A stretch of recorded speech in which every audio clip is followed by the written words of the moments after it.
Hello, friend, and welcome back to the YouTube channel for the Renaissance English History Podcast. I am your host, Heather, and I have been podcasting on Tudor England since 2009, the original Tudor History Podcast. So today, we're going to talk about something fun, one of Henry's mistresses.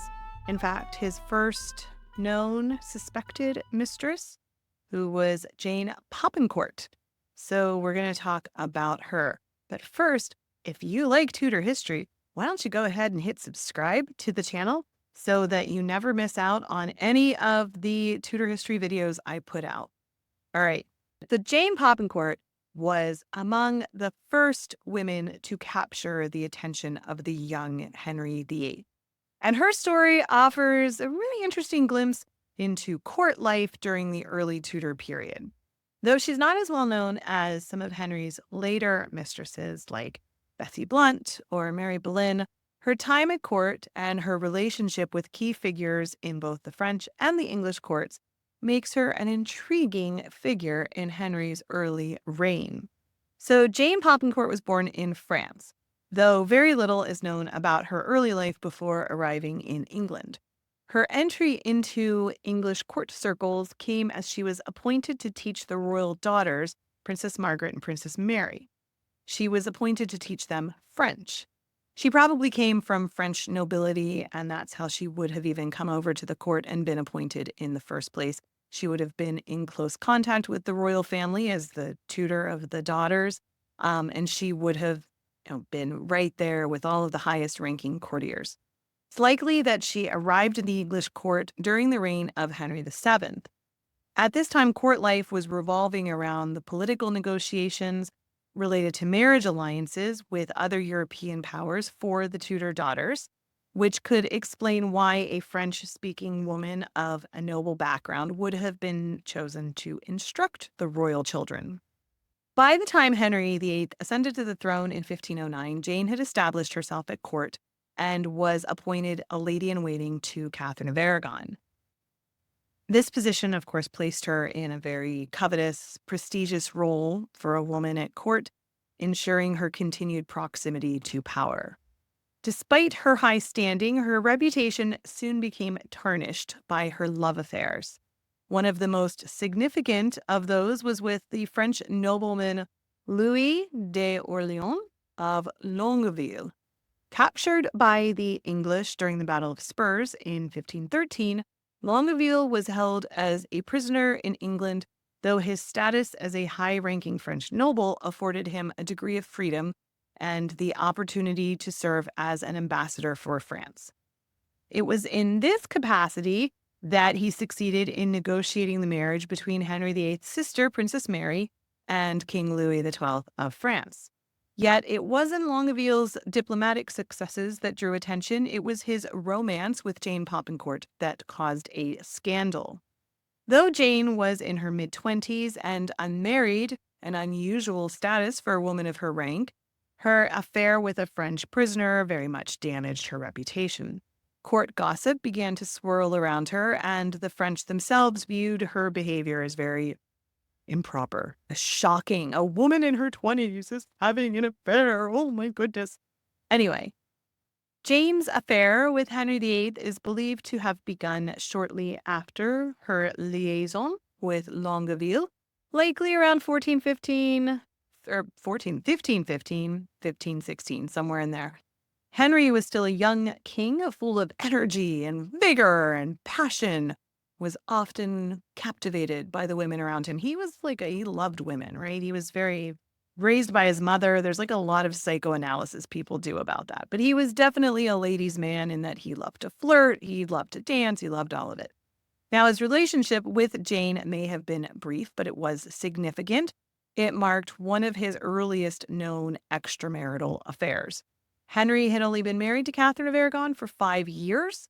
And while their marriage was still a strong political alliance, it wasn't long before Henry's eye began to wander. Unlike some of Henry's later mistresses like Bessie Blount or Mary Boleyn, who became more central figures at court, Jane's time as Henry's mistress was very short-lived. People say that Henry was a serial monogamist because he just kept going. He didn't really do like one night stands. He was just going from woman to woman to woman, but would stay in these long relationships. He very much seemed to like that, but not with Jane Popincourt. But her status as one of Henry's first known mistresses gave her a place in Tudor history. During this period, Henry was becoming increasingly involved in European affairs, particularly through his military campaigns in France. So now, interestingly, the Duke of Longueville had been negotiating the marriage for Mary Tudor, Princess Mary, with Louis XII, and Jane's involvement with the Duke surfaced as a potential issue. Even though she was meant to accompany Princess Mary to France, Louis XII actually refused her to have her serve his new wife, citing her immoral reputation. Now, that's really rich, given what they say about the French court. I mean, we've all kind of heard those stories about the French court, and that's how Mary Boleyn learned her things, and that's how Anne Boleyn learned her, art of seduction and all that. So it really must say something about how they saw Jane Popincourt, which I think is really unfair, because who knows what was going on. But Louis XII was like, no, this woman, I'm not going to try and do a French accent. I don't know why I thought that was a good idea. Anyway, Louis XII was like, no, this woman is not coming along with my new wife. She is clearly immoral, and I will not have her. By 1516, Jane's time at the English court was coming to an end. She had decided to return to France, where it is believed that she resumed her relationship with the Duke of Longueville. Jane had spent years cultivating connections at both the French and the English courts, but her tarnished reputation made it difficult for her to remain in England. It's quite sad. Quite sad. Doesn't seem fair. Anyway, her return to France brought her back into contact with Longueville, and while the details of her life after 1516 are not well documented, it is clear that her reputation, though controversial, followed her wherever she went. Jane's affair with Henry was brief, but it provides some valuable insights into the dynamics of Tudor court life. Women at court, particularly those in close proximity to the king, were often the subject of court gossip and scandal. And in Jane's case, her reputation as having affairs with both Longueville and Henry damaged her standing beyond repair, and she had to leave England. Her time in the spotlight may have been brief, but she does have the unenviable position of being Henry's first known mistress. And fun fact, when she left England for France, Henry did give her a gift of £100. So there was a nice parting gift. Anyway, if you have made it through this video and enjoyed it, I sure would appreciate a press of that like button. It feeds the algorithm and helps more people see my content. I also hope that I earned your subscription to my channel, where I put out content like this on the regular.